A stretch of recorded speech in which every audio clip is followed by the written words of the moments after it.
Ouviremos agora o atual gestor da PNH, Gustavo Nunes de Oliveira. Olha o tamanho da resposta. Muito bem, vamos nessa. Então, gente, eu acho que a Carminha e o Adail colocando os pontos, né? E o Dário agora trazem um contexto que é bastante interessante para poder trabalhar um pouco mais esse período mais recente da política, porque eu acho que a gente está num momento crucial, né, dessa história da discussão, da pauta da humanização, do movimento de humanização e da política de humanização no SUS, né? Eu acho que a gente tem uma construção, né, a política ela se confunde na sua institucionalidade, né, com o próprio processo de construção, essa ideia da política inacabada, que está em permanente exercício de construção, né, buscando coerência com seus princípios e diretrizes, né, que uma vez afirmados, ao mesmo tempo que a gente vai procurando aperfeiçoá-los e aprofundá-los, a gente os deve, né, ao SUS. Então, uma vez afirmados os princípios, diretrizes e dispositivos, a PNH também passa a ser pautada por esses princípios, né, e a ter a responsabilidade de ter coerência com eles em todas as suas construções. Eu acho que todo o processo que o Dário coloca aqui fala de uma construção de institucionalidade, né? A PNH ela é uma política institucional, né? No entanto, essa institucionalidade ela é constituída de uma maneira diferente, né? E eu acho que isso traz possibilidades, potências e também problemas, né, que a gente os vem enfrentando desde a criação da política de humanização, né? O Dário colocou aqui, a política foi criada, depois o grupo que criou sai, depois volta, né? Nasce no gabinete da Secretaria Executiva, depois vai para a SAS, né? Aí na mudança de governo agora vai para o DAFS, e 2013 agora volta para o gabinete da SAS. Então a gente passa, né, momentos de construção e de ativação e de agudização dessa construção de institucionalidade da política de humanização, e isso é a próprio esforço, né? Eu gosto muito do Spinoza, é o esforço da política em existir, né? E para mim esse esforço ele tem a ver com o esforço do SUS em existir, né? Os princípios e diretrizes da política eles se confundem com os princípios e diretrizes do SUS, né? Só que eles têm uma forma mais concreta, mais próxima da possibilidade de construção de um cotidiano com dimensão pública das políticas públicas, né? Para não dizer humanizado, eu acho que a humanização é um exercício, é uma construção, né? Um aperfeiçoamento permanente. Quando eu entrei na coordenação da política de humanização, eu estava como consultor formalmente da política só há 6 meses, 10 meses para ser exato, né? Eu entrei como consultor formalmente em outubro de 2010 e entrei na coordenação, assumi a coordenação nacional em julho de 2011, né?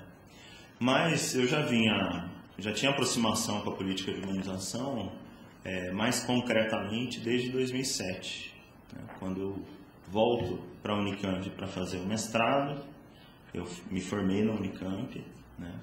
Eu volto para fazer o mestrado e lá tinham muitos consultores, né, que faziam pós-graduação comigo, e a gente vai se aproximando dessa construção cotidiana da política no Ministério da Saúde, né? Porque antes a pauta da humanização, né, ela já nasce com uma interface com o campo acadêmico muito forte, né, e com uma interface com o movimento sanitário muito forte, né. Eu, como militante do movimento sanitário em São Paulo, que me formei lá, né, vim acompanhando essa trajetória, né, como é que vem essa discussão lá nos cotidianos dos territórios. E nesse período eu já vinha trabalhando, até porque me formei na Unicamp, com o conceito, né, do apoio institucional na gestão da saúde. Então eu já trabalhava como apoiador a municípios, né, no estado de São Paulo, principalmente as gestões municipais, né. Depois fiz consultoria pelo CONAS, lá no Mato Grosso do Sul, né. Trabalhei como apoiador do COSEMES em São Paulo, né, na época do Pacto de 2006. E isso vai trazendo, então, o exercício do trabalho do apoio, né, que me fez me interessar muito, né, por esse arcabouço ético-político construído e em processo de capilarização, né, nesse período no Ministério da Saúde.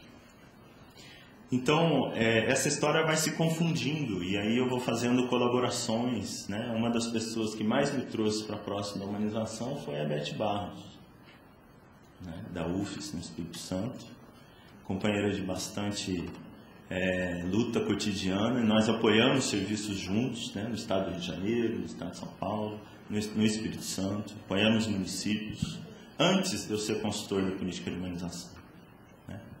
Então, eu estou destacando isso porque eu acho que a minha entrada na coordenação da política de humanização também é um efeito da produção da política de humanização.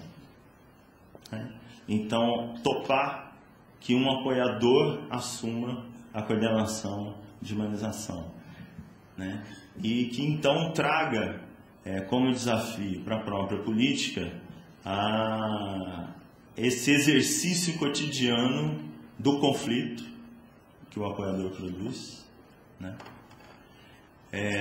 Do trabalho coerente com seus princípios e diretrizes e com o fortalecimento das dimensões públicas do trabalho, da vida, do cotidiano, do trabalho dos serviços de saúde e da gestão. Né? Eu assumi a Coordenação Nacional de Humanização alguns dias depois que foi publicado o Decreto 7508.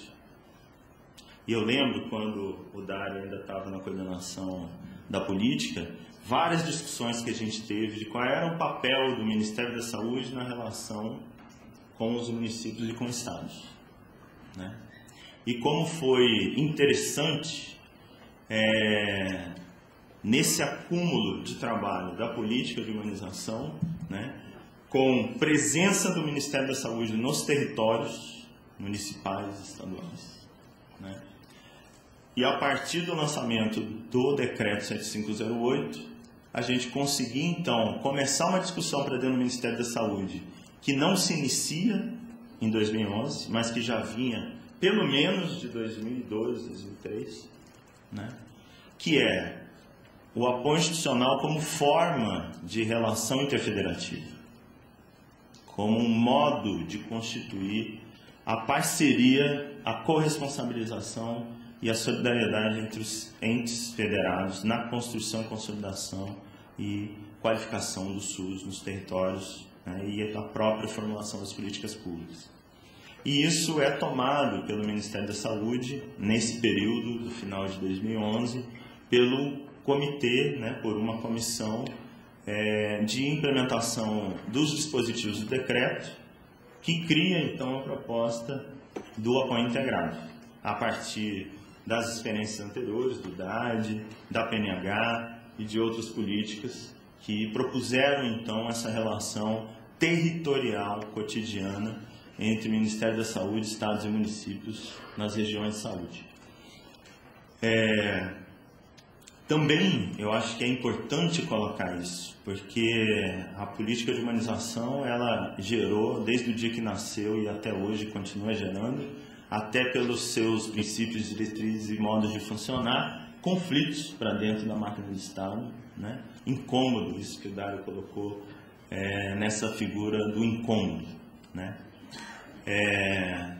às vezes tão incômodo que a gente não sabe se permanecerá no dia seguinte, né? Às vezes tão conflito, né? Que a gente encontra as margens, né? As fronteiras da própria existência da política na institucionalidade do Ministério da Saúde. Mas eu acho que isso é saudável e eu acho que a gente devia fazer mais isso, né? Buscar trabalhar as tensões na sua constituição, né? E eu acho que a PNH tem feito isso. E um dos grandes conflitos que a PNH enfrentou, a meu ver, neste governo, é aquilo que o Ricardo Teixeira, que está ali, denominou, acho que com muita propriedade. Nós passamos por um sacudimento. Um sacudimento enorme, né, desterritorializante. Que a política de humanização, neste governo, ela foi convocada para dentro do Ministério da Saúde a cooperar com as políticas estratégicas, né? E aí, eu acho que também o tema da institucionalidade, ele volta, né? Porque toda essa construção da institucionalidade como uma participação, como uma construção coletiva no SUS, vai virando uma institucionalidade que pode ser acionada, então, pelos governos, né? E aí muitos governos municipais e estaduais o fizeram, o fazem e o farão, né? Assim como o governo federal o faz nesse momento, né? Convoca, então, essa construção, esse legado, esse acúmulo da política de humanização na figura dos seus componentes, né, que estão ligados formalmente ao Ministério da Saúde, para compor essa transversalidade com as outras políticas estratégicas do Ministério, do SUS, né, uma vez que são pactuadas na comissão tripartite. E essa convocatória nos faz, então, abre-se um campo, né, bastante grande de produção de transversalidade e intervenção institucional para dentro do próprio Ministério da Saúde. Primeiro grande desafio: todo o planejamento do Ministério da Saúde é composto nos resultados de metas temáticas. E a política de humanização se organiza a partir dos territórios.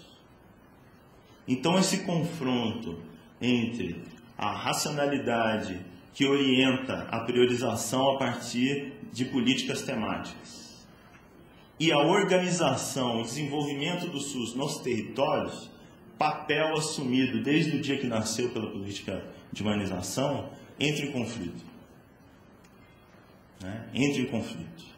E isso cria para nós muitos desafios de composição, né, nas estratégias que vínhamos trabalhando de capilarização da política, do apoio institucional junto a estados e municípios, né, em confronto, então, com reorientações de direcionamentos de agenda e energias, principalmente, porque a gente está na SAS, né, em função das redes de atenção à saúde.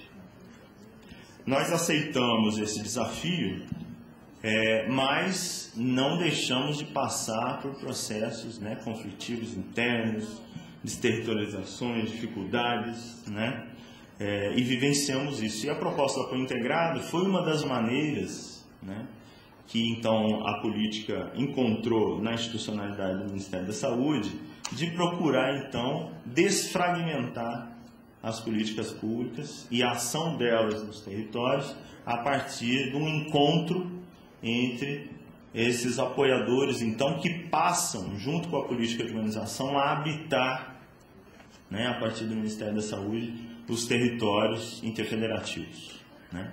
Então, em espaço de pouquíssimos meses, a gente começou a ver apoiador da Rede Cegonha, que a gente já tinha a interface, né, pelo menos da Amazônia Legal e Nordeste, lá do plano de qualificação das maternidades da Amazônia Legal e Nordeste, né?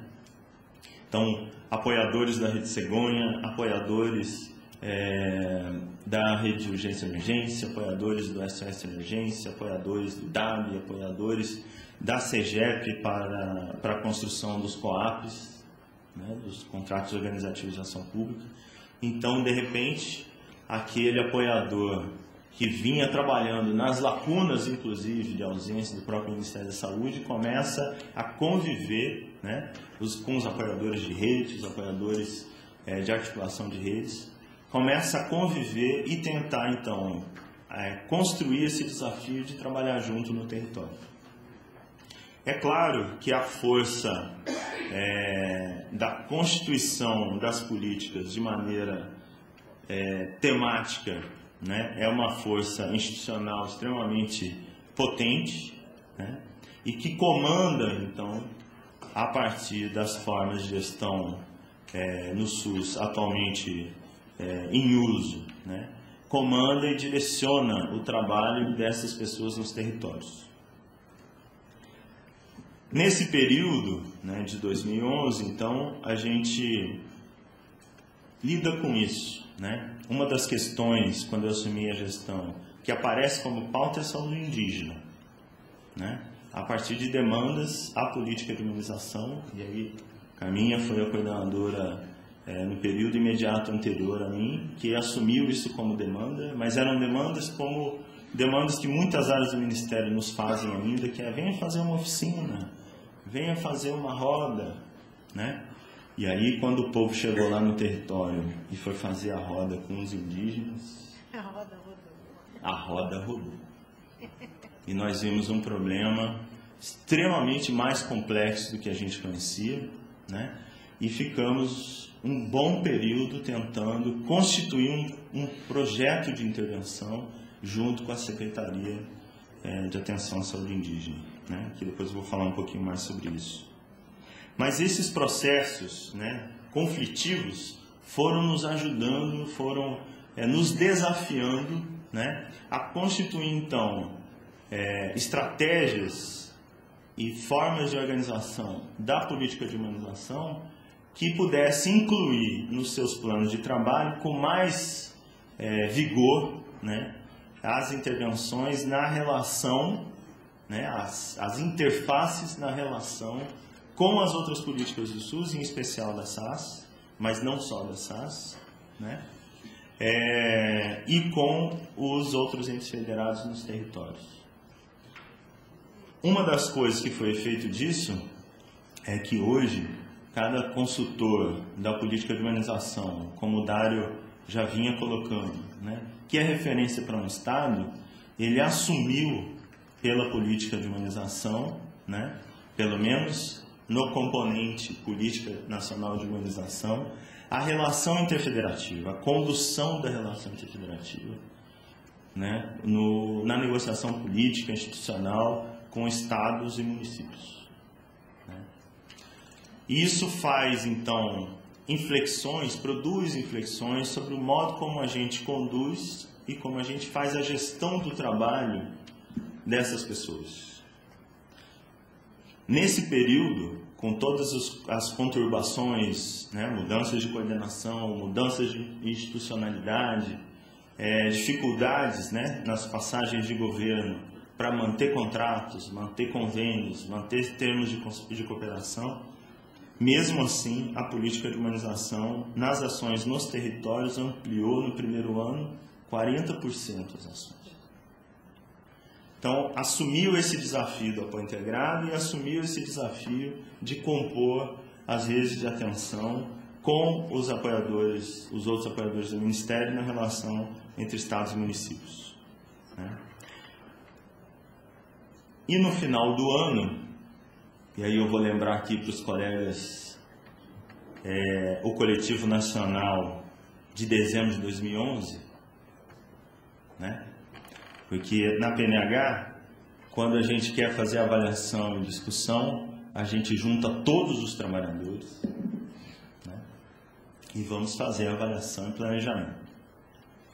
E nós discutimos, então, os efeitos do apoio integrado sobre os nossos processos de trabalho e sobre e que efeitos isso vinha tendo nos direcionamentos e nas estratégias, então, de composição da política de humanização com o Ministério da Saúde, né, e no SUS com os territórios.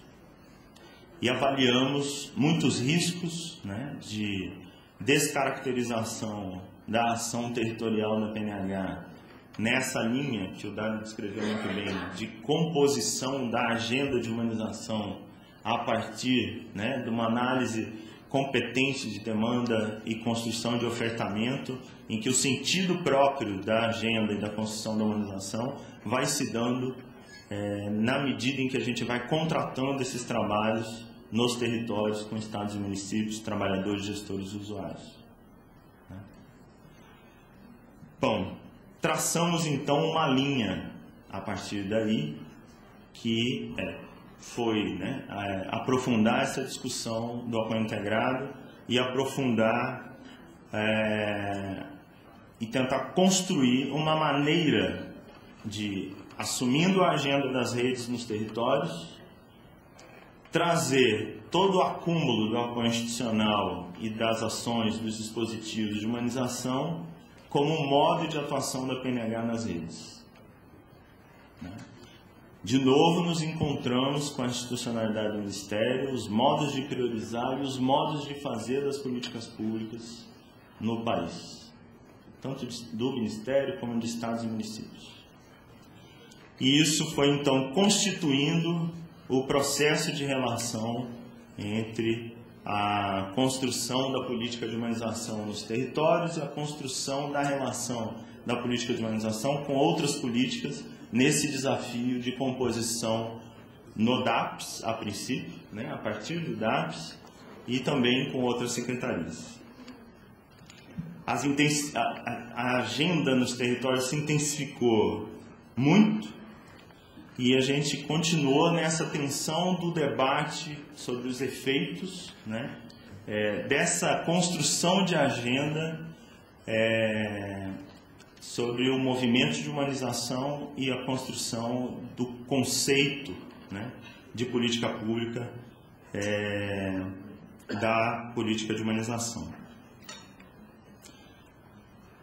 E o tempo todo nós estamos nos encontrando com maneiras de lidar com as fragmentações, né, no comando das políticas e na implementação das políticas, com o excessivo arcabouço normativo, né, e com a evolução da relação interfederativa no SUS e os próprios problemas estruturais do SUS. Como apoiar, como avançar nessas relações, como consolidar políticas em que a dimensão pública se caracteriza não por uma noção de controle, mas por uma noção de uma construção de autonomia a partir de esferas públicas, né, de espaços de debate, de construção, de pactuação mais maduros, né, mais potentes, que a gente possa estabelecer regimes de contratos mais claros, né, entre os entes federados, entre os trabalhadores do Ministério, entre as áreas, entre as políticas, entre as coordenações estaduais, municipais e do Ministério da Saúde, entre esses trabalhadores, regimes de contrato claros em que a gente pudesse, então, colocar em pauta não só o que se deve fazer, mas o como se deve fazer e quem deve estar incluído nesse fazer. A relação com o Departamento de Ações Programáticas e Estratégicas sob o comando do Dário na direção, né, foi também um desafio enorme. A gente começou a lidar com o desafio de trazer dentro, né, da construção de políticas programáticas essa dimensão da diferença como possibilidade de nos ensinar, de nos constituir com potência para lidar com aquilo que as políticas públicas no Brasil já vão encontrando, né, como limite. Uma das discussões que a gente tem feito muito, né, nós alcançamos o objetivo do milênio para a mortalidade infantil, mas nós temos populações no país em que a mortalidade infantil passa dos 100 por mil. Então, passou a ser interesse também, né, sempre foi, mas se intensificou o interesse e a propositura objetiva de vamos discutir como é que a gente constitui estratégias, constitui dispositivos concretos, então, para fazer avançar as políticas públicas que vêm obtendo bons resultados para todas as populações, nas suas diversidades, nas suas especificidades, na sua distribuição heterogênea nos territórios, considerando as diversidades regionais, as diversidades culturais, as diversidades e as iniquidades sociodemográficas e econômicas. Então, esse também, com esse contato mais cotidiano e por dentro, né, do DAPS, isso salta como um grande desafio das políticas públicas hoje, né, em que não vale mais, não é mais suficiente ter uma boa política geral que dê conta de uma atenção básica geral. Nós precisamos incluir a diferença. E nós também somos, como a doutora Fernanda falou aqui, né, da República de Angola, nós também somos um país multicultural, nós também somos um país com muitas diferenças a serem incluídas, né? Nesse sentido, este objeto de trabalho, né, nos favoreceu, então, uma construção muito potente na relação com outras políticas do Ministério da Saúde, e isso foi ativando, a partir de 2012, uma agenda política interna no Ministério, mas também na relação com os organismos internacionais, né, na relação com as políticas do SUS e estados e municípios. Então, essa agenda passou com muita força a compor a maneira como a PNH pensa as redes de atenção à saúde, a maneira como a PNH pensa as políticas de fortalecimento da atenção básica e pensa as políticas programáticas, né? E essa conjunção, então, né, da gente estar no DAPS ao longo de 2012 favoreceu isso, né, intensamente. E aí, é claro que a composição com uma direção que compreende profundamente, como vocês viram aqui, né, o que é a política de humanização, a história da política de humanização, e compõe a própria política de humanização na sua Constituição, como Dário, né, isso favoreceu muito e protegeu, inclusive, a política para que ela tivesse uma janela de temporalidade institucional para a formulação dessas estratégias, diferente de outras políticas prioritárias, inclusive do DAPS, né, que tiveram esse tempo todo que responder numa velocidade muito grande à implementação das novas políticas de redes. Então eu queria aqui homenagear o Dário, porque o Dário foi o cara que defendeu a política de humanização dentro do Ministério da Saúde em todas as arenas, em todos os espaços, inclusive no âmbito internacional.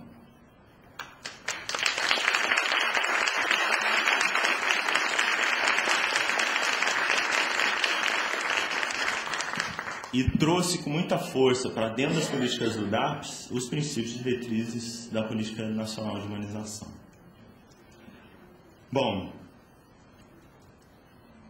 passando então por esse processo tumultuado, né, de enfrentar as próprias questões internas, pessoais, íntimas de cada um de nós que compõe a Política Nacional de Humanização, com essa convocatória institucional da máquina de Estado, da máquina de governo e da máquina pública do SUS, né?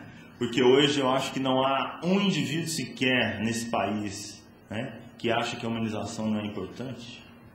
Mesmo aqueles que são contra a Política Nacional de Humanização, porque são contra os seus modos, né? Mas é muito difícil defender publicamente que os serviços não devem trabalhar na linha de incorporar, pelo menos, o conceito de humanização. A partir disso, então, nós começamos a perguntar para nós mesmos o que pode a PNH, né? O que pode a PNH nesse cenário? Num cenário, então, em que há tantos desafios, né? Tantos conflitos, mas também tanta potência e possibilidade de inovação, né, sendo colocada no cenário político institucional. E aí fizemos um encontro no meio do ano passado, que foi em Santa Catarina, né? Que a gente fez um coletivo nacional ampliado e chamamos alguns convidados para discutir o que pode a política de humanização no SUS, né? Nesses 10 anos. E daí a gente começou a traçar 2 linhas de ação que foram fundamentais, então, para o posicionamento da política de humanização hoje no cenário do SUS, que foram os seminários macro-regionais de humanização, né? E a Constituição, e aí eu queria fazer outra homenagem, que teve um cara que mesmo com toda a crítica dura, forte, né? Correta, incisiva, sem nenhuma piedade, mas com uma implicação absolutamente crucial, né? Nos propôs um contrato interno de gestão a partir da construção de planos políticos, né? Dos coletivos regionais e das frentes, né? Da PNH, que é o Serafim. Cadê o Serafim?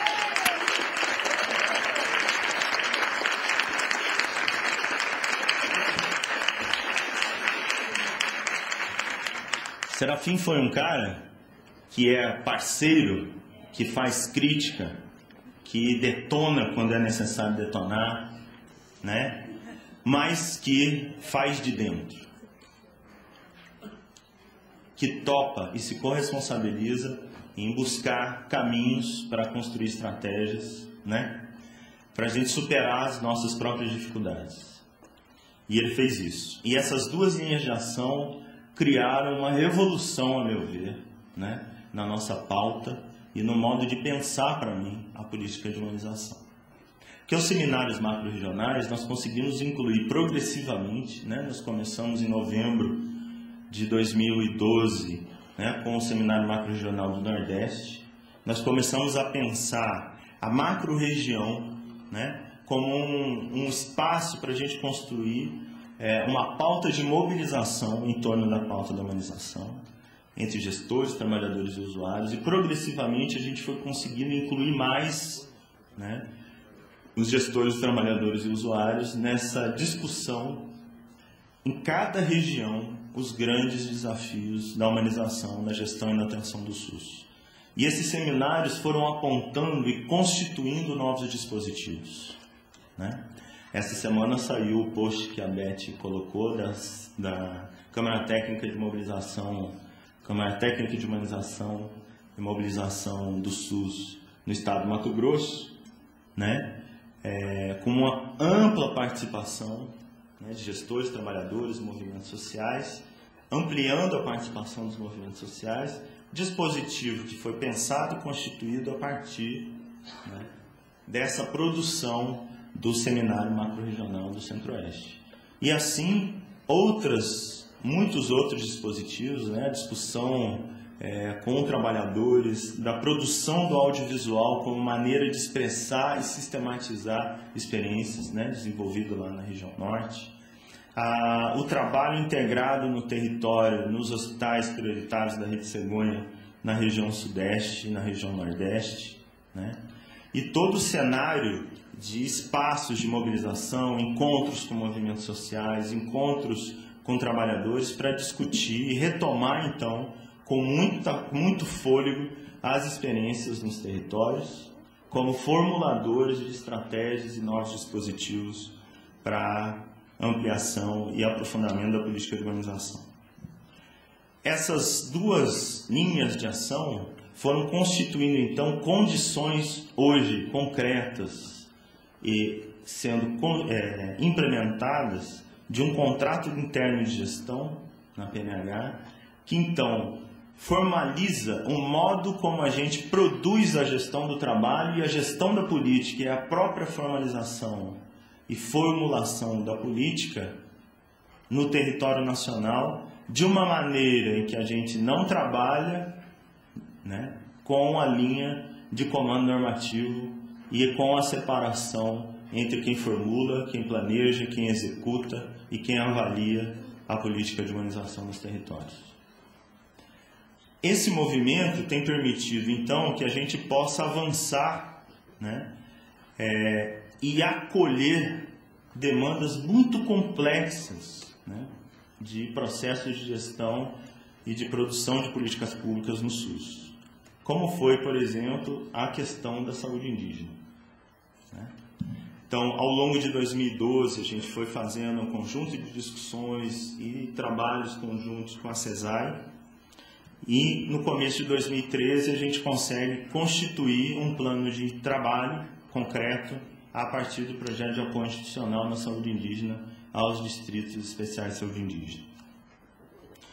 O efeito disso em 8 meses de trabalho concreto nos territórios foi produzir na semana passada um pacto interno dentro do Ministério da Saúde, articulando todas as secretarias do Ministério da Saúde, com protagonismo entre a SAS e a CESAI, para acelerar as ações estruturantes no âmbito da saúde indígena, aos indígenas aldeados e aos indígenas em situação urbana, com linhas prioritárias, muito bem constituídas, e que vão ser publicizadas na conferência que começa semana que vem. Esse pacto interno criou uma condição de trabalho que libera, então, as equipes e os militantes da saúde indígena para poder atuar nesta situação absolutamente calamitosa das condições de vida e saúde dos povos indígenas do Brasil. Então, esse pacto interno, mesmo que ele não seja publicizado, porque já existe um plano, né, no comitê interministerial, ele cria uma condição de implicação dos trabalhadores de saúde para poder enfrentar diretamente e sem rodeios a questão da mortalidade e da vulnerabilidade dos povos indígenas do Brasil, seja quais forem as complexidades político-institucionais e as questões de conflito de território nos territórios indígenas. E aí é importante porque o nosso trabalho foi simplesmente conseguir fazer com que os trabalhadores e os gestores envolvidos pudessem olhar para essa problemática e poder admitir, né, que é muito difícil trabalhar numa situação em que a mortalidade é tão alta e a possibilidade de intervenção é tão pequena. Embora toda a causa de mortalidade, 70% dela seja evitável. E a partir dessa intervenção institucional da PNH, né, em parceria, em composição, a gente começa a retomar, então, com os trabalhadores da saúde indígena, o sentido da gravidade e a possibilidade concreta de intervenção, a partir, inclusive, de alguns dispositivos da política de humanização. Então, essa composição é uma demonstração, a meu ver, né, da potência, da possibilidade de transversalização da política de humanização junto a outras políticas do Ministério.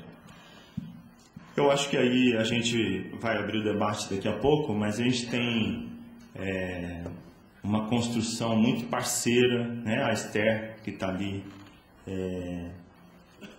pode falar também um pouco disso, né? Com a construção da Rede Cegonha, desde lá do PQM, né?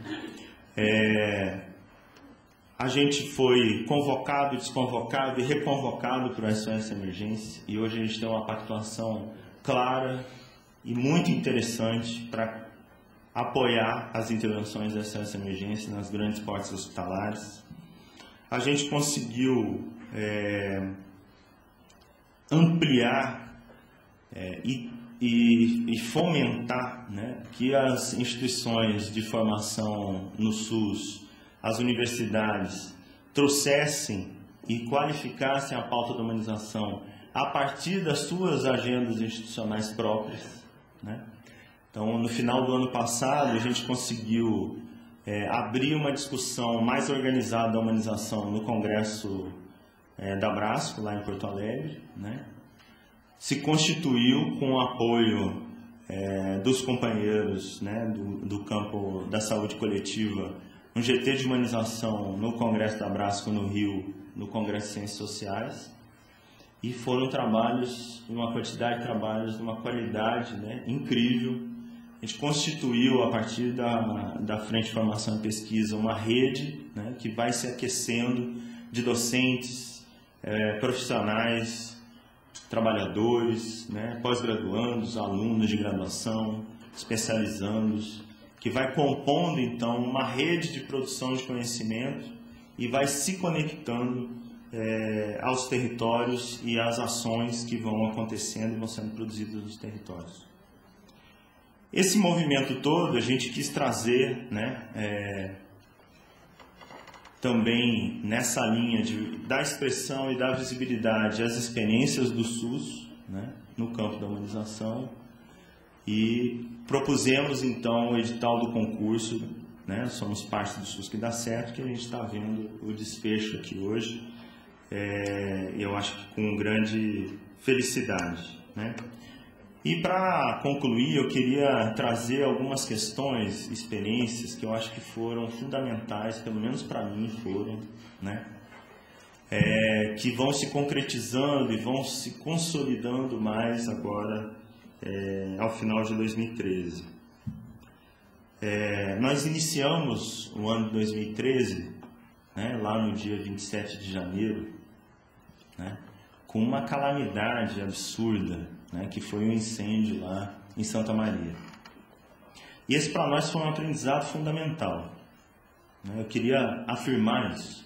Primeiro, porque em menos de 24 horas, né, a partir de uma ação, não só de consultores, mas de parceiros, né, da política de humanização, a partir da experiência da Rede Humaniza-SUS, então aquilo que nasce como um experimento, aquilo que nasce como uma possibilidade de potência, de relação na internet, de constituir então uma rede, e vai se amplificando e vai tomando velocidade.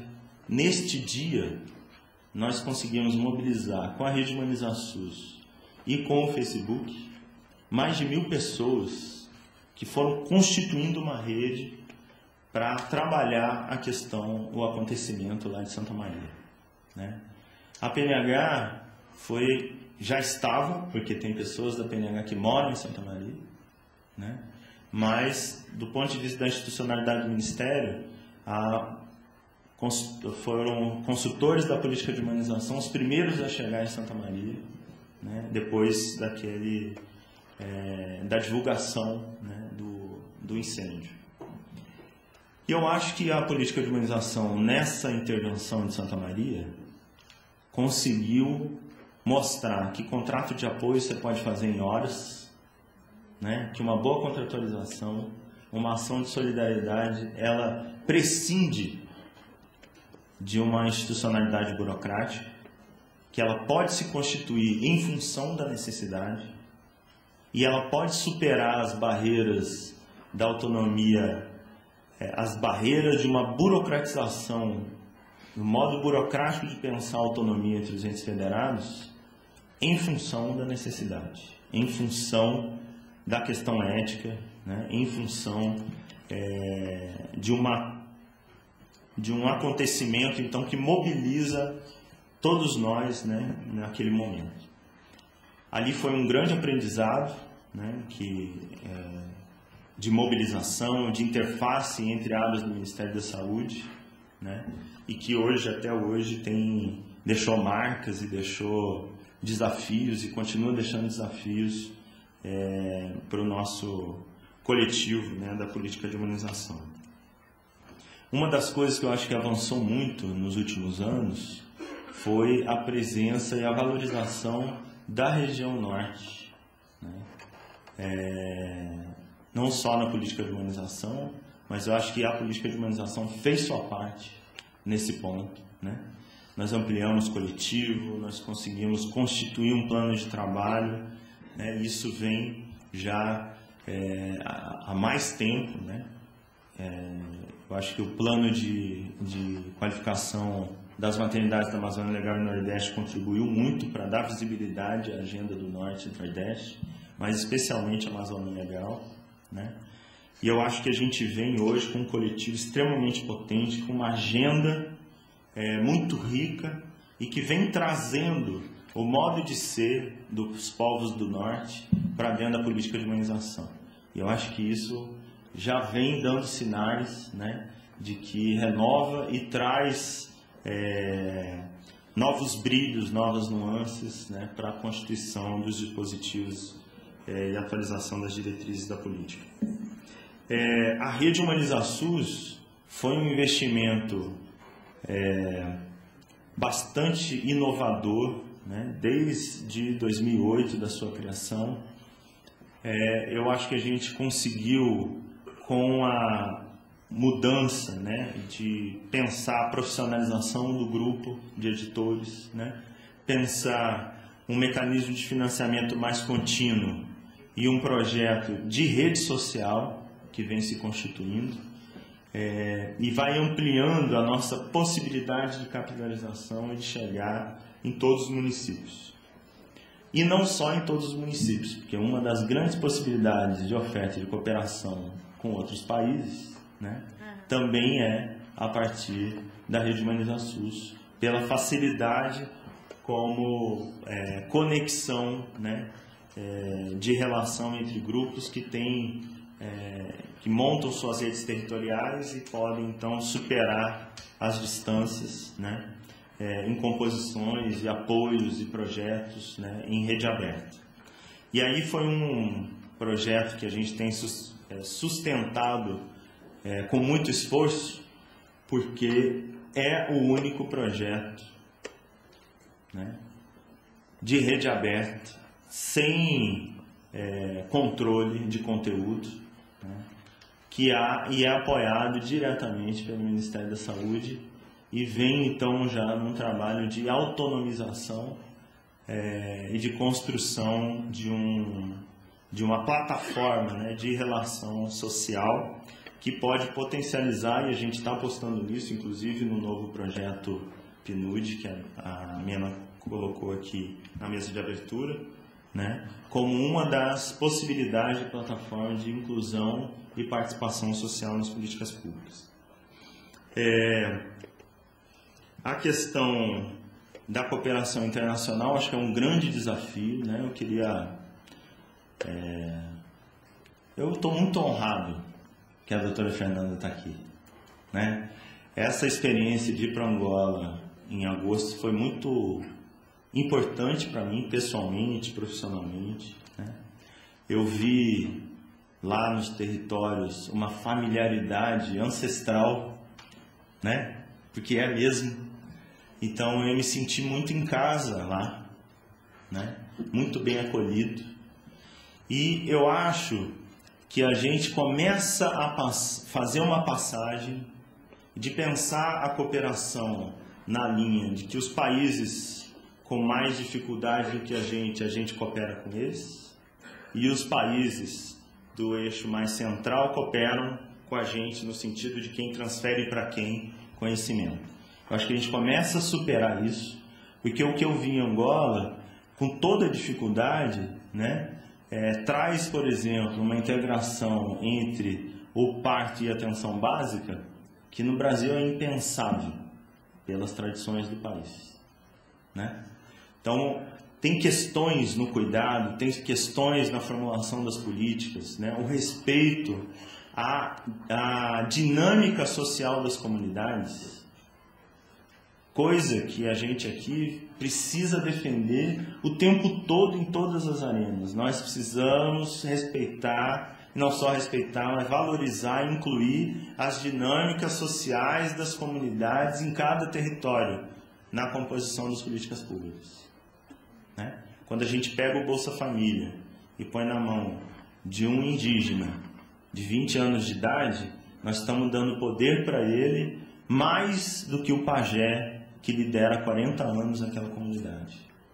Isso destrói os laços sociais. Então nós precisamos adaptar as políticas. Nós precisamos adaptar as políticas e não as comunidades das políticas. E não a sociabilidade das políticas. Nós precisamos fazer com que as políticas se dobrem às realidades dos territórios. E essa é uma das grandes missões assumidas, né?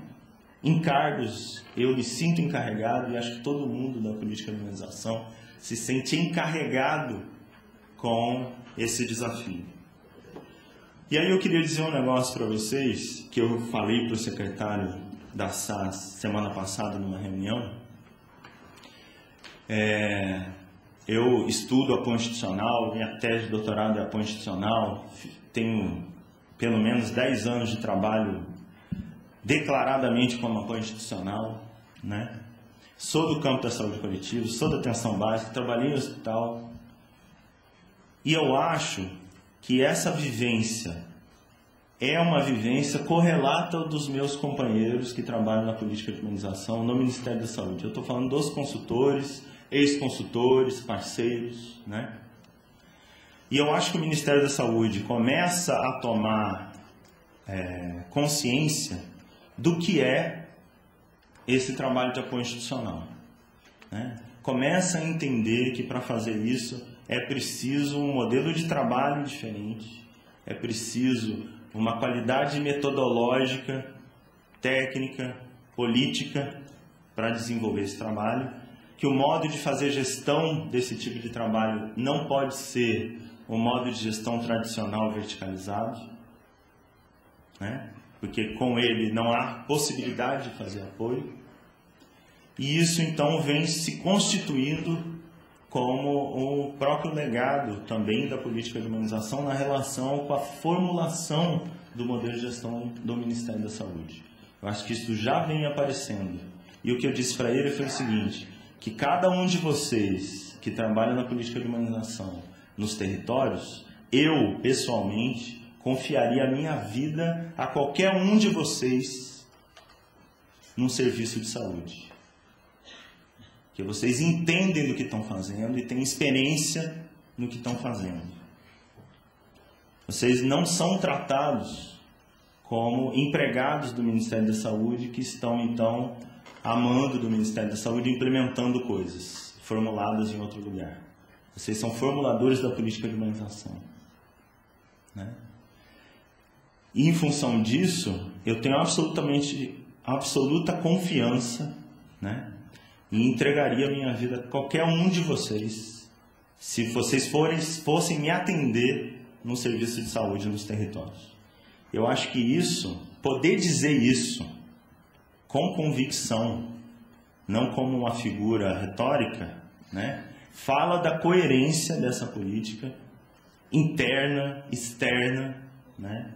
Em carregar e constituir a sua missão institucional em todos os espaços de gestão no SUS.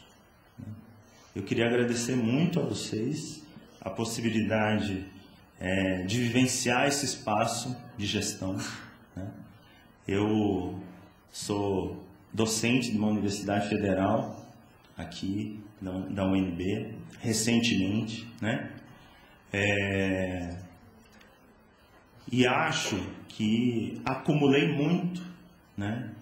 E acho que contribuí também como apoiador para a Constituição e para o processo da Política Nacional de Humanização, né?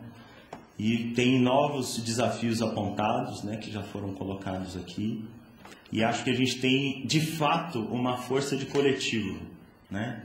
E essa força de coletivo tem condições de mobilizar, né? Tem condições de coletivizar a discussão da humanização no país. Por isso que nós optamos, e foi uma opção política, de não fazer um seminário de 3.000 pessoas esse ano, ou de 1.200, ou o que desse para fazer, né? De fazer um encontro institucional pequeno de comemoração, em número de pessoas, né? E lançar para o ano que vem a Semana Nacional de Humanização. Essa é uma aposta em que, mais do que ser reconhecido, né, por ter sido convidado para um seminário da humanização, o que a gente quer compor com os coletivos e com os sujeitos nos territórios, gestores, trabalhadores e usuários, é uma pauta de militância, uma pauta de mobilização. Por isso a proposta da Semana de Humanização. Então a gente quer colocar essa força de coletivo à prova, né, num ano que é crucial para esse país, para levantar e ativar a pauta da humanização como uma pauta que possa articular os diversos movimentos, as diversas lutas do campo da saúde e compor, então, uma agenda política para o próximo governo. É isso, obrigado.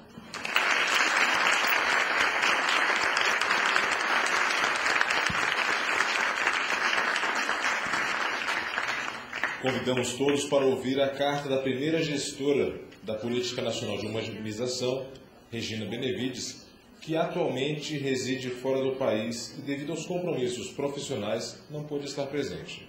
Convidamos a senhora Beth Mori, apoiadora da PNH, que acompanhou sua gestão para realizar a leitura. Washington, 26 de novembro de 2013.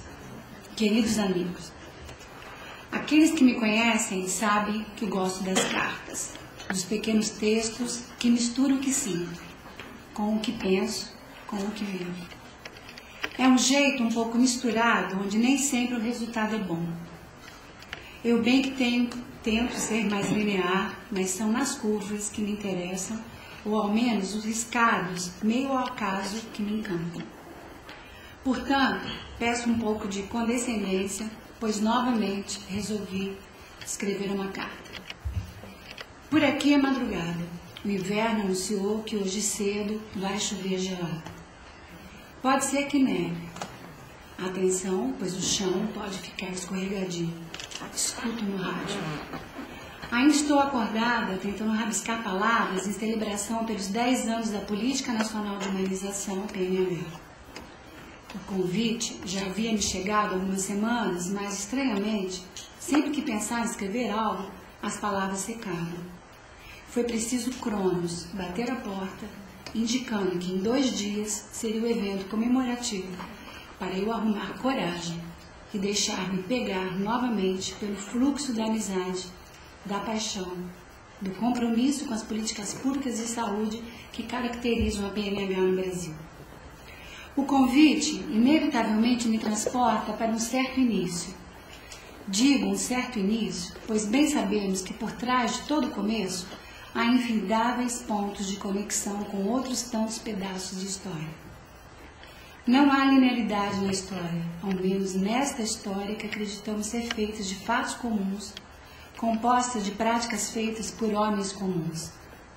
Sim, é justamente essa história, a construção de um comum, que interessa contar e celebrar. Aqui já indico que ocupo circunstancialmente esse lugar de contadora de história, pois reafirmo, este eu que escreve é um, dentre outros incontáveis eus que se dissolvem na construção do comum. É a história contada, recriada a cada momento que interessa. É a história acontecimento, que rompe na linearidade dos fatos, que expressa o pulsar da vida. Assim podemos dizer que uma camada da história se adensa nesses 10 anos. Seus pontos de aglutinação nascem do encontro de um tempo e um espaço, populados de lutas pela democracia do Brasil, de lutas de muitas minorias que buscavam passagem para ganhar apoios, de lutas pela afirmação de um SUS mais equânime, universal e integral, pela construção de experiências no Brasil e no mundo geradoras de novas práticas em saúde. Como efeito de toda a luta, tais pontos trazem as disputas, as relações de poder, as diferenças que produzem outras diferenças, mas trazem também a tendência passivadora de tentar equalizá-las em prol de uma idealizada unidade. Esse é o cenário onde, em 2003, um programa de humanização dos hospitais se vê desafiado a romper sua verticalidade, sua localização, sua identidade, seu alvo, seu especialismo para se criar enquanto política nacional de humanização. Desde a partida, identificamos o que não queríamos. Melhor dizendo, não apenas não queríamos, mas não acreditávamos. Não havia essência de um bom humano a perseguir. Sentido de humanização que, a nosso ver, mascarava as relações de poder, as relações de produção dos sujeitos, as relações de produção do processo de trabalho. Não havia tampouco um lugar para acontecer, ou um grupo específico a beneficiar, ou níveis de intervenção, implementação a privilegiar. O primeiro impasse anunciava que a palavra humanização carregava sentidos que inviabilizavam as 1000 lutas travadas cotidianamente pelos usuários e trabalhadores do SUS para garantir o acesso universal, equânime e integral almejado. Sem saber por onde ir, ouvimos. Ouvimos a necessidade de ser ouvido, de ser cuidado, de cuidar melhor. Ao invés de mudarmos a palavra, decidimos tomá-la como ferramenta e colocá-la para funcionar como intercessora das práticas de cuidado, das práticas de gestão. Decidimos engordá-la, fazê-la crescer para todos os lados. Ali, onde era uma palavra remetendo a um sentido idealizado, alinhávamos múltiplos sentidos. Humanização era atenção e gestão, transversalidade, formação, pactuação de princípios, diretrizes de implementação, dispositivos e, por que não, indicadores e avaliação. Mas queríamos mais. Não mais como um programa, a política de humanização deveria ser transversal a todas as práticas de saúde, a todos os programas, a todos os níveis de intervenção, a todos os atores constituintes do processo saúde e doença. Transversalidade e inseparabilidade entre gestão e atenção tornaram-se princípios condutores da política que almejava, sobretudo, fortalecer seu caráter público. A humanização queria-se uma política para todos e para qualquer um. Uma política que garantisse mais seu caráter experiencial, que se viabilizasse por prescrições e procedimentos. Logo dissemos, não queremos portaria que garanta a institucionalidade da política. Seu garante dar-se-á pelas alianças, pelas tensas negociações de interesses, desejos, projetos e necessidades. Seu garante dar-se-ia no inevitável e permanente processo de construção. Nós nos iludimos que essa escolha ético-política seria mais difícil. Topamos o risco. O que veio a seguir foram escolhas estratégicas dos conceitos que norteariam a PNH. Conceitos eram, de fato, ferramentas, algo que nos servia para operar o complexo campo da saúde pública e não menos complexo SUS. Para afirmar o caráter público da política, discutimos como poderíamos escapar dos burocráticos arranjos da máquina do Estado. Procurávamos criar comitê cogestores, instâncias participativas ampliadas, zonas de interseção onde os diferentes atores de construção da saúde estavam presentes, redes virtuais, porém reais em sua capacidade de mobilização, em sua localidade de contestação e de aglutinação. A realização da política deveria se dirigir para seu entrosamento com outras políticas e programas de tal ordem que a humanização seria a prática pertencente a um plano comum das políticas e não uma específica política programática. Esse movimento de transversalização, entretanto, embora não visasse uma institucionalização, deveria procurar construir uma institucionalidade entendida como capacidade para operar através das instituições práticas de saúde.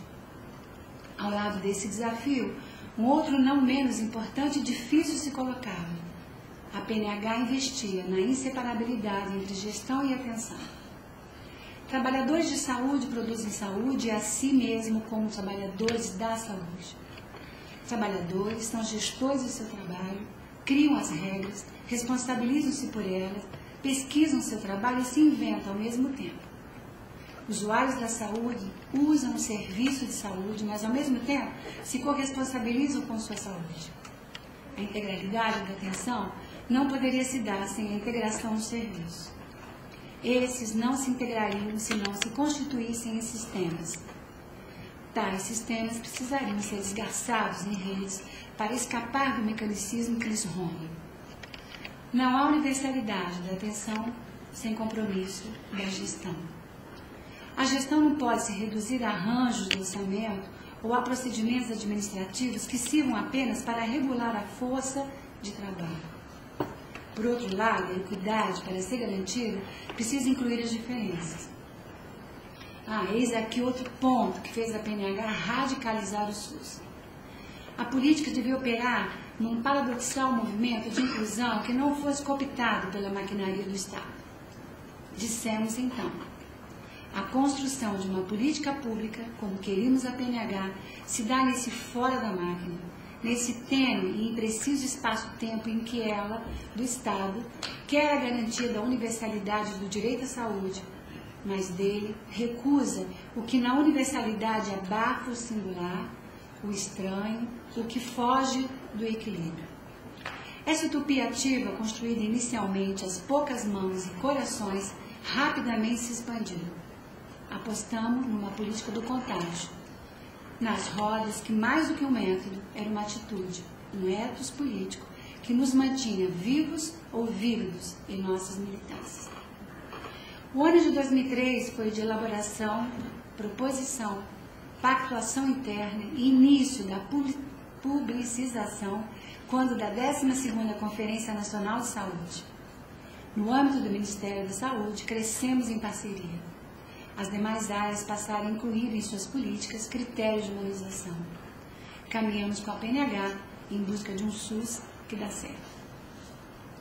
O ano de 2004 foi de disseminação, divulgação, pactuação externa, formação e apoio institucional para a implementação das diretrizes da PNH. Apresentamos a política na tripartite e no Conselho Nacional de Saúde. Foi também um ano de grande produção teórico-conceitual, quando nos voltamos para a construção dos dispositivos de intervenção voltados para a concretude das experiências e para o compromisso com o aumento da capilaridade das ações. Em 2005, alguns de nós decidimos partir do Ministério da Saúde. Não partimos da humanização. Uma vez contagiado pela humanização, dela não mais se parte. Alguns de nós perguntam por que então partiu de um locus onde a PNH tinha se construído e ganhava cada vez mais espaço. Soubemos que era tempo de partir, quando a vida se constrangeu, quando as posições que potencializavam nossa capacidade de criar, de fazer, enfraqueceram. Mas, como dissemos, uma política pública não termina quando alguns se deslocam de um lugar ao outro. Ou os companheiros vieram. Muitos de nós continuamos a trabalhar pela humanização em outros espaços. Nos anos seguintes, muitas composições foram criadas, muitas invenções, maravilhosas invenções foram implementadas. A crítica, que sempre caracterizou a política, manteve-se acirrada. Criação e crítica alinharam-se na humanização. Esses eram mesmo sentidos mais radicais que sempre quisemos ver enganchados na palavra ferramenta humanização. Em 2007 eu deixei o país. Fui em busca da África na África. Trabalhei em Moçambique por 4 anos e meio. Conheci a ausência dolorosa de um sistema único de saúde. Vivi na carne a ausência do mais simples sentido de humanização. Experimentei um Estado dependente, uma sociedade civil na maior parte das vezes orquestrada autoritariamente por esse Estado. O SUS me acompanhava como alimento nas horas difíceis. A PNH inspirava-me na utopia de um mundo mais justo. Com isso aprendi um jeito de estar em comunidade, de me alegrar com a água que poderia ser carregada para o centro de saúde, para mais uma vida que era parida. Conheci jovens e com eles trabalhei na conquista de uma posição mais autônoma, iniciando sua contraposição ao que do Estado vinha como regra a ser cumprida. Em 2012, mudo de Moçambique para os Estados Unidos. A vertigem da viagem do sul a leste para o norte a oeste, da língua que me era familiar para outra onde estrangeiro, colocou-me na busca novamente do que na saúde era direito. Agora, na metrópole, acompanha a luta que nos anos 60 e 70 era travada no Brasil por uma cobertura universal. O sistema incerto e injusto das seguradoras de saúde fazem no país, considerado um dos mais desenvolvidos do mundo, está às voltas de como garantir um mínimo de saúde. Muitos perguntam-me qual a minha avaliação da PNH 10 anos depois. Titubeio na resposta. Muito aconteceu, muito se criou, muito se fez esses anos. Como disse, estou fora do país há 6 anos e, embora tenha procurado acompanhar os movimentos da política, precisaria mergulhar muito mais no contexto, nas contradições e paradoxos que a constituem para falar algo. Ouso, porém, pegar um fio que me parece sempre ter sido o condutor, conector da PNH. Seu compromisso em ser uma política pública transversal. Se este ainda é seu compromisso, há desafios que precisam ser enfrentados que deixo aqui como perguntas. Como avançar na sua institucionalidade sem que isso implique numa forte institucionalização? Como radicalizar seu caráter transversal, criando mais espaços dialógicos e públicos do que procurando manter-se nas estruturas da máquina do Estado? Como avançar num processo de expansão sustentável, contando com as redes tecidas no setor saúde, mas também para além dele? Como fazer do apoio institucional cada vez mais um compromisso com a autonomia dos diferentes grupos e atores, sem que isso signifique uma passagem para os projetos narcisistas e meramente autorais? Finalizo dizendo que esta carta é para todos aqueles que ousaram caminhar pelas linhas imprecisas da PNH e mais ainda na humanização. Aqueles que, como poetas, sabem que viver não é preciso. Enquanto escrevia momentos inesquecíveis dos anos que tive a alegria e a honra de compartilhar quando estava à frente da coordenação da PNH e mesmo depois como consultora da região Rio, voltaram trazendo-me a intensidade de nossas trocas. Fico tentada a nomear algum desses companheiros que de alguma maneira incondicional embarcaram nessa construção. Mas mesmo que a memória muito me ajudasse, eu estaria sendo injusta com todos. Todos aqueles que no Brasil também tomaram essa estrada. A todos vocês, onde estiverem, a todos vocês que continuam insistindo na humanização da saúde, meu muito obrigada. Obrigada por terem me dado a chance de ter uma das melhores experiências da minha vida no campo da saúde pública. E como disse Lenin, continuemos a achar a porta que esqueceram de fechar. O beco com a saída. A porta sem chave. A vida. Regina Benevides.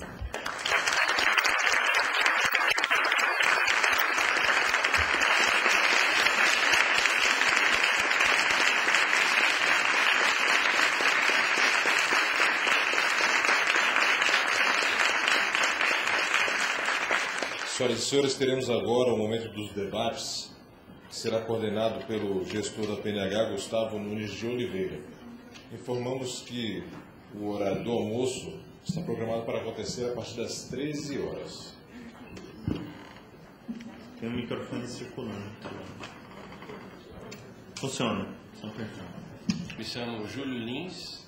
Eu venho aqui a convite dos senhores, representando o projeto, o vídeo Práticas Integrativas no SUS, uma experiência que dá certo. Sou de Recife, venho aqui como um dos escolhidos da região Nordeste. A política de humanização faz muita parte da minha própria história pessoal. Nos anos de 2000, eu era estudante de medicina e incomodado com a maneira como nós estávamos aprendendo a nossa disciplina na academia, nós fundamos um grupo de humanização, o grupo O Caminho. E naquela época procuramos parceiros no estado de Pernambuco e encontramos, dentre outros, o professor Paulo Henrique Martins, e trabalhamos os conceitos a partir da contra-desumanização da medicina e do processo de humanização. Construímos nessa época uma ideia do que era humanizar, entendendo a humanização como um processo de aprendizado contínuo. Se nós somos chamados Homo sapiens sapiens, às vezes nós não estamos merecendo esse epiteto, pois nós ainda não temos consciência de que nós estamos conscientes. Nós ainda estamos faltando muito para assumir a nossa função, nosso momento, nosso lugar como seres humanos. Na questão da contribuição e nos vídeos que a gente foi convidado, desafiado a trazer para cá, um desafio, e a procurar atender esse desafio, um desafio de produzir vídeos com recursos próprios, né, a partir das nossas câmeras de vídeo, nossos celulares, e mostrar aquilo que nós estávamos fazendo para o Brasil. Eu dei uma oportunidade, agradeço, e eu concordo plenamente com a nossa caminhada para uma participação maior na mídia.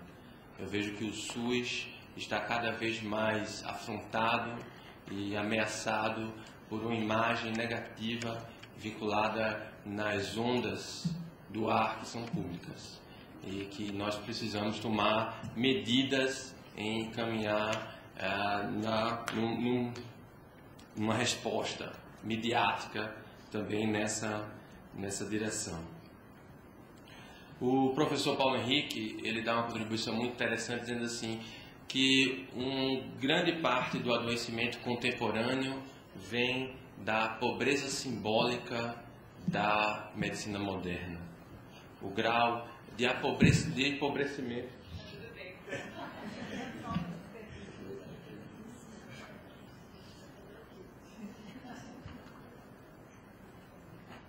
Por favor. Tudo bem. Obrigado a você pela oportunidade.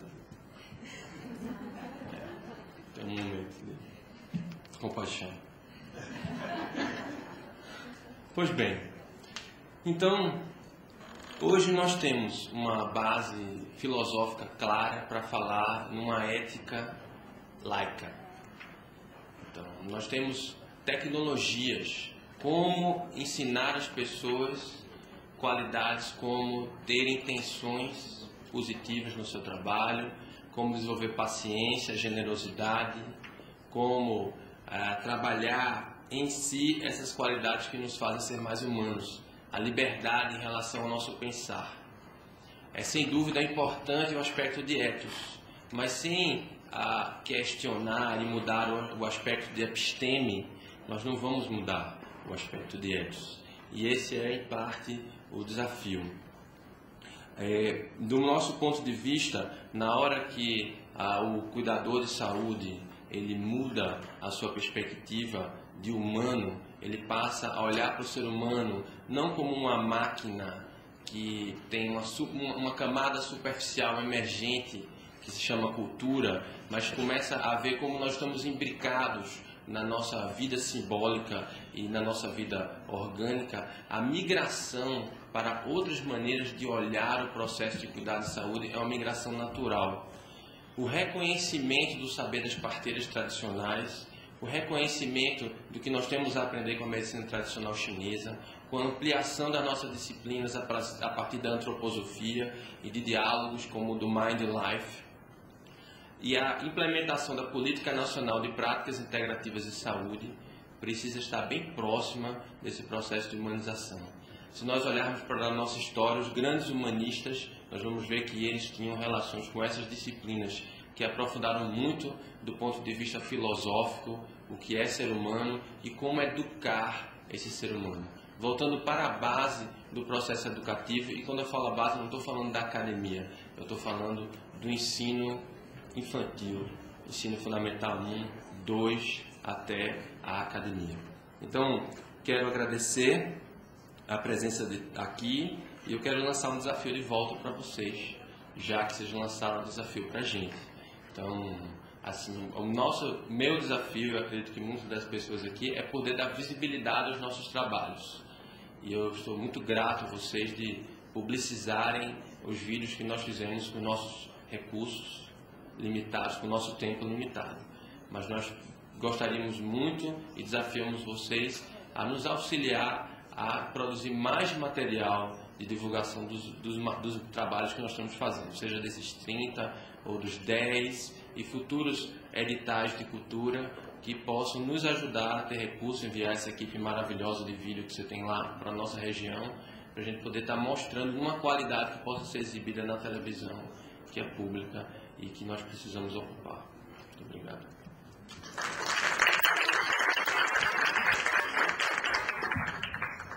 Bem, eu já estive presente na mesa, meu nome é Geraldo Adão Santos, e nós somos também como representantes de conselhos municipais de saúde. Nós vamos ter, possivelmente, a partir do ano que vem, uma grande mudança na estrutura do atendimento da urgência e emergência. Até agora, grande parte desse atendimento é feito por hospitais conveniados, né, filantrópicos e também públicos. Mas com a vinda das UPAs, possivelmente a partir do ano que vem, que já temos muitas e possivelmente vai ampliar e muito a rede de atenção à saúde através da urgência, através das UPAs. E acredito, não tenho uma estatística, mas acredito que o atendimento de urgência e emergência passará a ser, pelo menos, a sua maioria, pública. Hoje, grande parte é conveniado, através dos hospitais filantrópicos. Então, eu tomaria a liberdade de perguntar como a PNH se está preparado, ou qual projeto que tem, para preparar esses novos funcionários que serão da rede pública, que possivelmente atenderão a maior demanda da urgência e emergência, nesse novo sistema, que seria as UPAs, a urgência e emergência.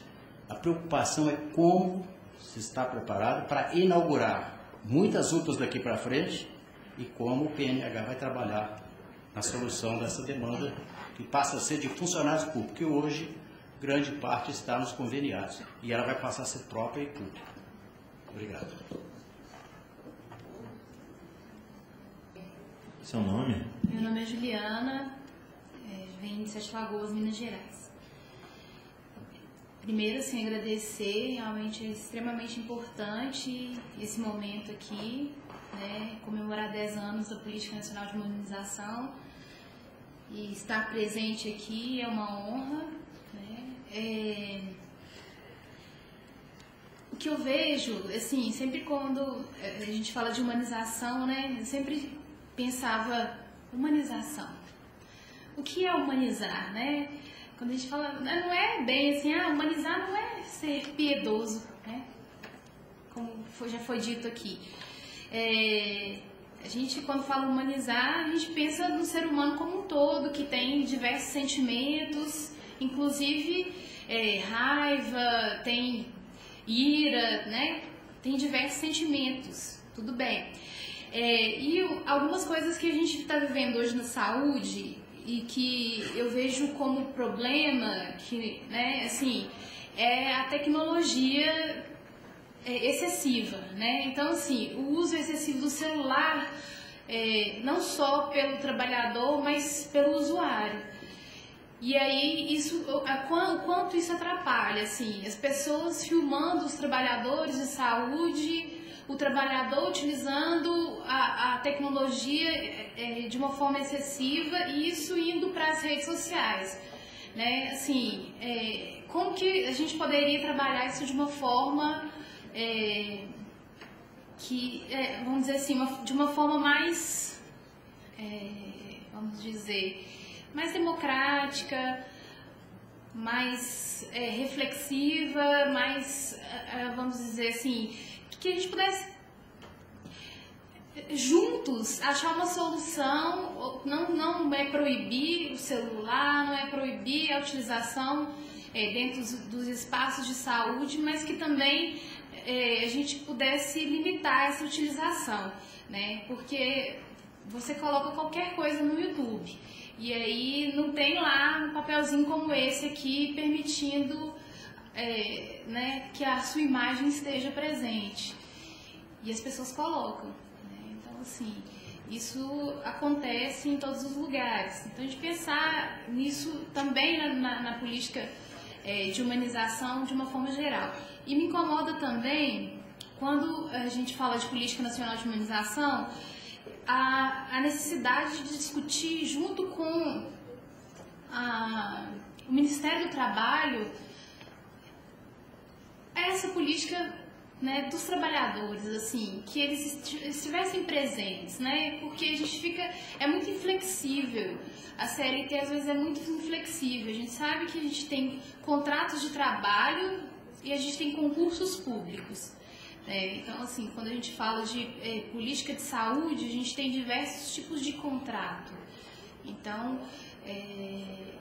eu trabalho num hospital filantrópico, então o nosso tipo de contrato lá é seletista, né? E o que a gente tem tentado fazer é trabalhar uma forma de premiação, de estímulo à equipe. Mas aí a gente nós ficamos limitados pela CLT.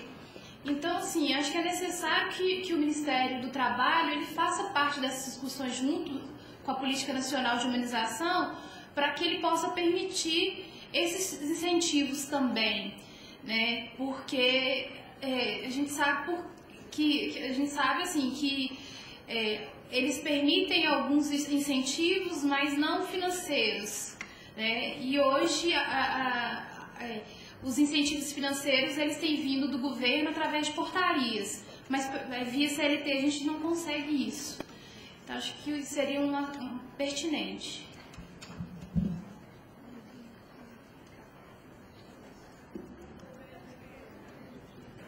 Bom dia a todos. Eu sou a Gracimar Ficuri, eu sou enfermeira obstetra. Estou um pouco nervosa em falar, porque eu já me sinto, o meu estado já se sente gratificado em estar aqui, porque participar do SUS que dá certo, eu tenho 25 anos de enfermeira e eu observei que a proposta da humanização do SUS em motivar os profissionais da casa que eu trabalho foi renová-los, foi fazer eles se sentirem parte do SUS que dá certo, foi fazer eles se sentirem parte da minha instituição, foi fazer eles fazerem diferente, foi fazer vestir a camisa, foi fazer suar a camisa, foi fazer dizer, eu sou do SUS, eu faço parte do SUS, eu sou do Amazonas. E aí, cada passo que nós pensávamos em construir uma partezinha do vídeo, as oportunidades, a criatividade e a motivação de dizer, faz assim, enfermeira, assim vai ficar melhor. Quem sabe nós vamos chegar lá, mas o Amazonas é tão esquecido, será que nós vamos alcançar? Eu falei para eles, o que é importante é participar e não ganhar. Estar entre 30 é muito para nós. Na fala que o senhor fez na mesa, a sua fala foi muito importante para mim. Então, fazer parte do SUS, eu sou SUS e acredito sim no SUS que dá certo. E a minha instituição hoje estão todos motivados. Sair da casa, as pessoas me dando abraços, as pessoas me falando palavras carinhosas. Para mim não, eu dizia para ele, é para nós, é para você. Foi você que fez esse vídeo acontecer. É você que faz as coisas acontecer no SUS. É por isso que eu estou aqui. Eu não estou aqui pelo Estado. Eu estou pelos profissionais que trabalham para fazer a diferença no SUS que dá certo.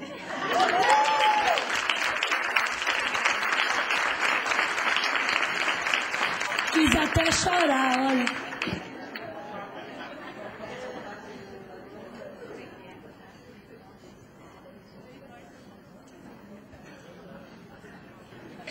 Mais alguém, gente? Mais uma, a gente retoma a mesa, pode ser? Bom dia a todos e todas aqui presentes. Eu sou Érica, eu trabalho na Diretoria de Gestão do Trabalho e Educação na Saúde, na Secretaria de Saúde da Bahia. Para mim é uma grande alegria, em nome de toda a diretoria, né, e dos profissionais de saúde do Estado, uma alegria estar compondo aqui com outras experiências na região, esse momento dos 10 anos da humanização, de grande investimento, né, dos apoiadores institucionais, do coordenador estadual de humanização, Altair Lira, né, favorecendo, nosso diretor Bruno Guimarães, favorecendo a construção e a transversalização da política de humanização. Bom, na diretoria, nossa experiência, a coordenação estadual de humanização, ela está na DGETS, né, na Diretoria de Gestão do Trabalho e Educação e Saúde.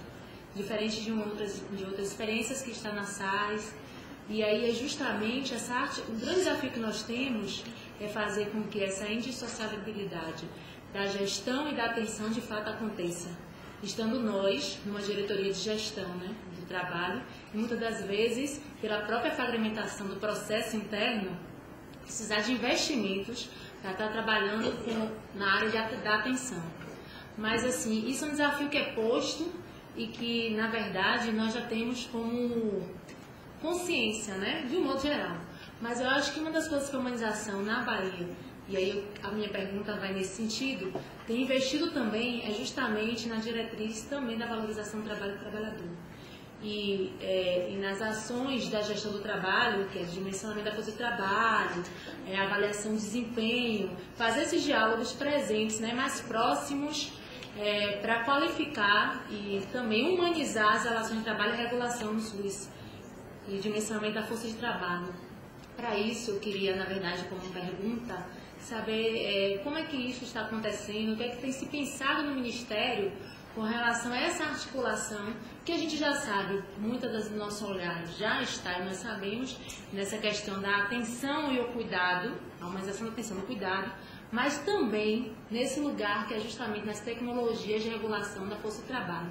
Queria saber quais são os investimentos que o Ministério da Saúde tem feito com relação a essa área, tendo em vista que para a gente está sendo desafiador discutir, né, pautas que eram da gestão do trabalho e articular de fato com a ação da humanização. Inclusive mudamos o nome da coordenação agora para dar aquela força para a humanização dos processos de diálogo. E agora a gente colocou Bruno e toda a equipe denominou coordenação da gestão e humanização do trabalho na saúde, justamente para trazer a presença da humanização para a discussão das pautas de gestão do trabalho. Então isso é uma questão que eu acho que para a gente nós precisamos de justamente boas dicas, né, para fazer acontecer algumas questões lá da diretriz de humanização, que é a valorização do trabalho do trabalhador. Porque as outras coisas a gente já tem um pouco mais de acúmulo, né? Mas não estamos, né? Estamos no processo. Os desafios são muitos. Obrigada. Vamos retomar a mesa, então? Quer falar, Carmen? Então, acho que não tem respostas, né? Eu queria fazer um comentário juntando aí as falas e o que me mobilizou aqui, né? Então, juntando um pouco a fala do Júlio, eu perdi o nome da menina do Amazonas, do seu Geraldo, Graça, do seu Geraldo, da Juliana, assim. Eu também concordo que um dos nossos grandes desafios é a divulgação, né? Falarmos do que dá certo, sem escondermos o que não dá, mas falarmos mais do que dá certo, mostrarmos mais esse SUS, né? Mostrar esse orgulho, essa possibilidade e tentando com isso trazer mais pessoas, mais gente, trazer mais, para que não seja... Eu estou participando também da mostra de atenção básica e a gente discutiu bastante essa coisa, não é só a experiência exitosa, é a experiência, né? É o SUS como ele é. Então, eu queria trazer uma coisa que, para mim, é uma forma de juntar, né? A divulgação, o SUS que dá certo, esse orgulho, com essa discussão da valorização do trabalhador, é fazer, né, trazer o trabalhador para o SUS, né, para o SUS de verdade. E aí, juntando com a grande mobilização do Saúde Mais 10, de a gente enfrentar a renúncia fiscal do SUS.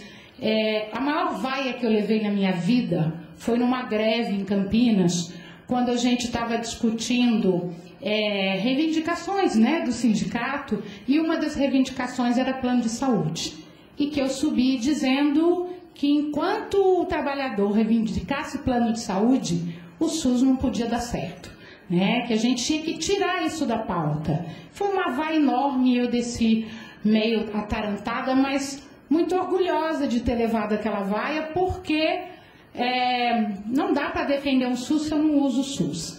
Então eu queria dizer que precisa fazer parte da nossa discussão, né, PNH, apoio, esse trabalhador que reivindica o plano de saúde para si, né? Esse trabalhador que no dizer de um conselheiro de Campinas, que come no restaurante do vizinho e não no restaurante que ele faz a comida. Ele faz a comida num e vai comer no outro. Então, eu queria trazer como contribuição esse olhar, né, que nós precisamos olhar para essa incongruência, né, para essa nossa...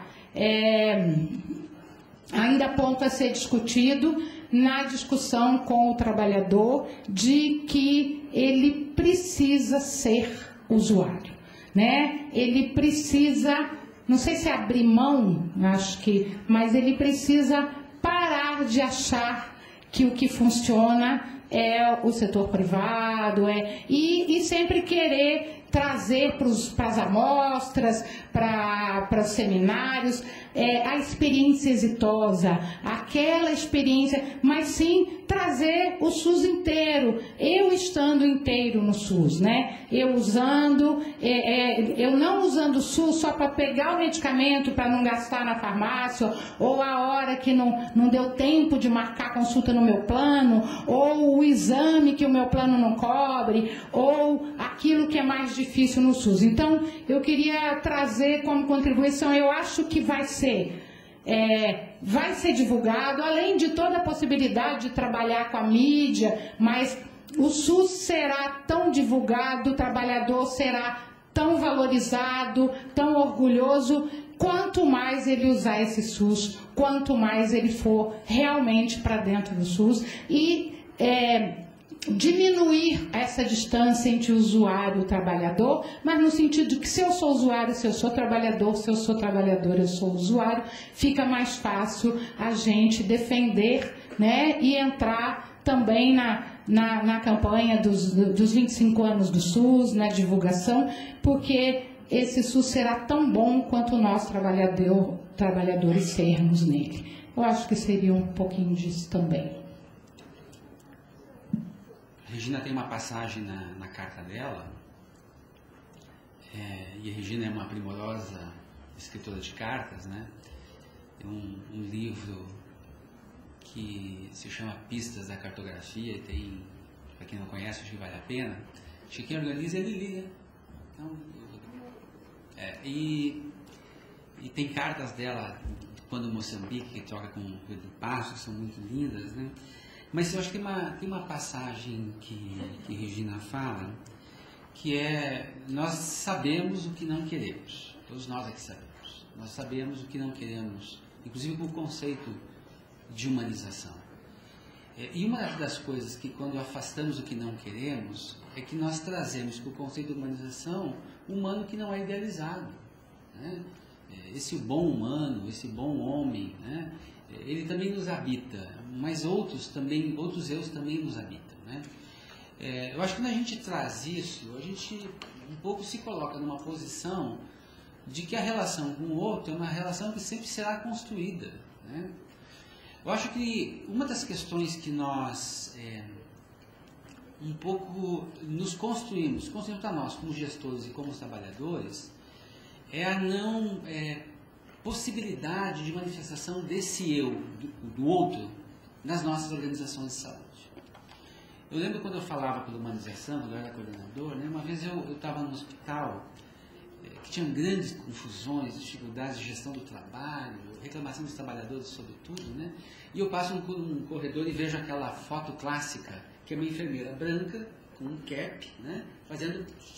né, que indica para quem está lá, não faça barulho, não perturbe, né? A bem da verdade, eu li aquela imagem dizendo o quanto que as nossas instituições silenciam a todos, né? A medicina clássica silenciou pelas formas da clínica e pela intervenção excessiva da tecnologia, como vocês estão falando. E praticamente não há espaço de manifestação do sujeito, a não ser numa certa inscrição de que tem direitos do usuário. Mas uma clínica compartilhada, uma clínica na qual eu estou imaginando que o outro, que tem necessidades e demandas de saúde, e que eu quero que ele se corresponsabilize pelo cuidado, sem ter algum espaço de negociação comigo e com o outro, não é possível fazer clínica. Não é possível. É possível fazer prescrição, é possível fazer uma indicação normativa faça isso, não faça aquilo, né? Mas efetivamente produzir um campo de cuidado para que o outro, numa relação comigo, se corresponsabilize comigo por cuidado, não é possível.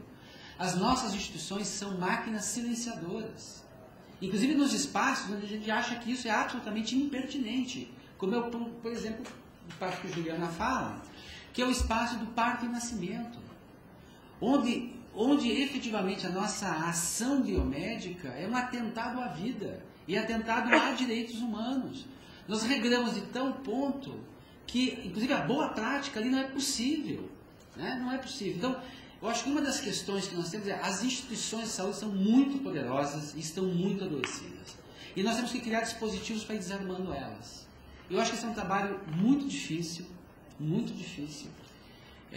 e que não se faz sem esse discurso apaixonado que Juliana traz aqui, que é esse, talvez, reconhecimento feito por um lado, mas esse preceito da humanização, que a humanização ela é gradativamente ampliada com o grau de pertencimento das pessoas àquele lugar que elas estão vinculadas. Boa parte do trabalho executado em saúde é um trabalho silencioso e invisível. A maioria dos trabalhadores da saúde não tem dito nas instituições nem o seu nome, porque não se sabe, e muito menos o trabalho primoroso que realizam. Porque é um trabalho, muitas vezes, que não tem visibilidade, é um trabalho que não é visível e é um trabalho absolutamente fundamental. Acho que a humanização vem para dizer isso. O trabalho de cada um é absolutamente fundamental.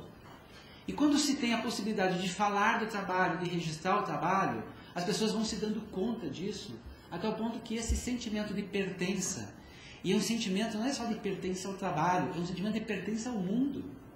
É um sentimento de pertença do valor que essa pessoa tem para si, para a família dele, para quem ele compartilha o trabalho, para quem ele cuida. Então eu acho que esse é um que vocês estão falando, que a gente fala, né? Que é esse sentimento de pertencimento, de que nós somos protagonistas, é algo que a gente deveria ao máximo amplificar nas nossas instituições, e em muita medida eu acho que nós devemos que interrogar nas nossas organizações de saúde as regras que nós temos. As regras que nós temos. Eu estou pai hoje há 16 dias, nasceu meu filho há 16 dias. Parto normal, o mais humanizado possível, mas a enfermeira obstetra que nos acompanhava desde casa foi proibida de entrar no hospital. Por uma simples razão, ou entra você, ou entra o acompanhante, que é ela. Eu, como pai, fui transformado em acompanhante, e o ardil para entrar, que ela não era enfermeira obstetra, ela podia ser fotógrafa. Então entra. Então, eu acho que tem algo tão arbitrário,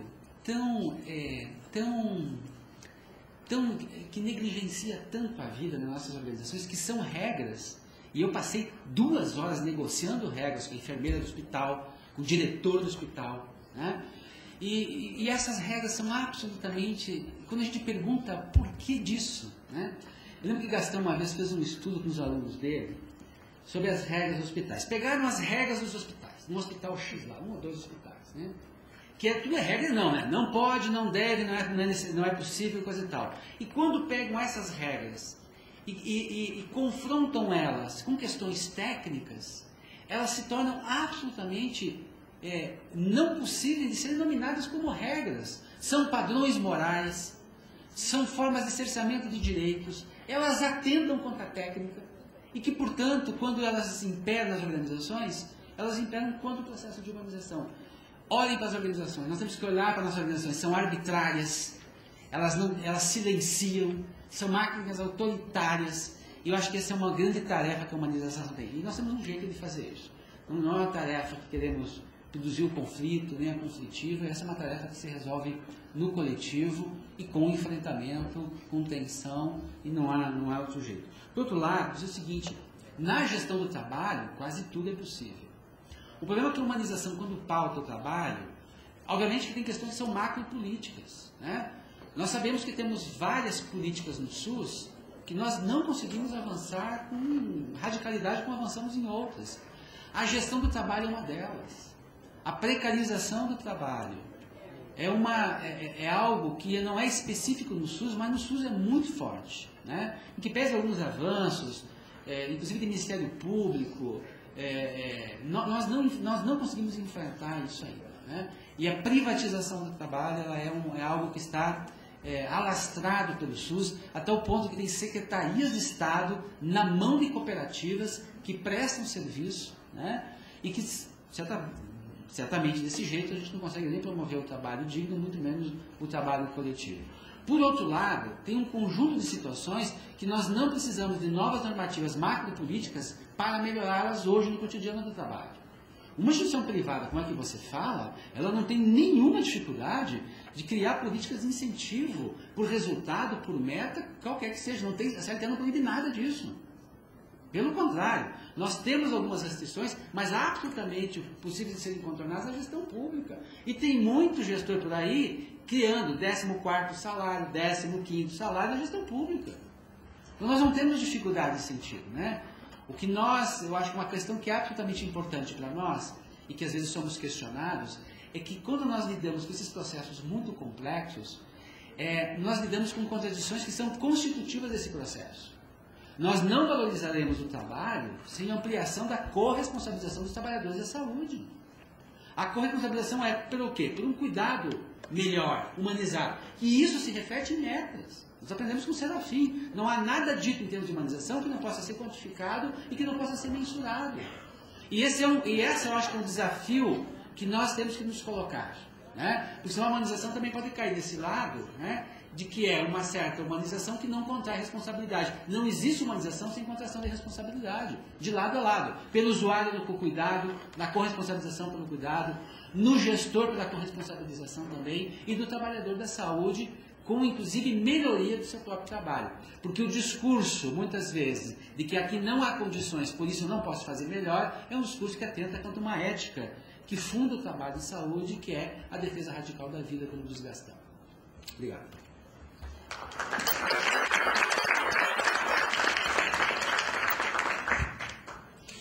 Bom, gente, eu acho interessante que toda vez que a gente vai para o debate, aparecem as pautas sociais, trabalho, mídia, redes sociais. Humanização é isso, né? Muito além da discussão do tipo de atendimento que se faz, né? Mas em que contexto e como que isso se constitui na vida das pessoas.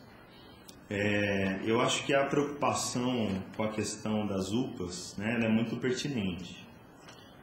Há forças no SUS que acham que pegar e formar as pessoas no sentido da capacitação dá conta dessa demanda, né?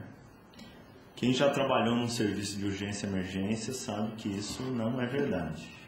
Às vezes os profissionais têm condições técnicas do saber da intervenção em si, mas não conseguem lidar com essa discussão e com essa relação com o público, né? E uma UPA não é só sala vermelha, né? Pelo contrário.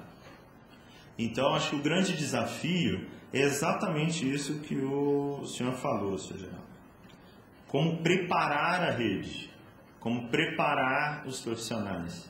E nesse preparar eu coloco uma dimensão de formação aí mais complexa, né? Que na verdade não implica só em ofertar um curso, né? Mas implica numa corresponsabilização entre governo federal, estados e municípios para acompanhar de perto esse serviço, né?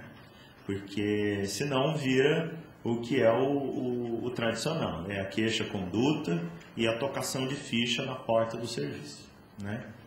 Então acho que isso vai para além de uma pauta de formação. Nós temos tentado, né, com o tamanho que a PNH tem hoje dentro do Ministério, de trabalhar com os estados e municípios para que os estados e municípios ganhem capacidade de fazer isso, né, e melhorem sua capacidade para fazer isso.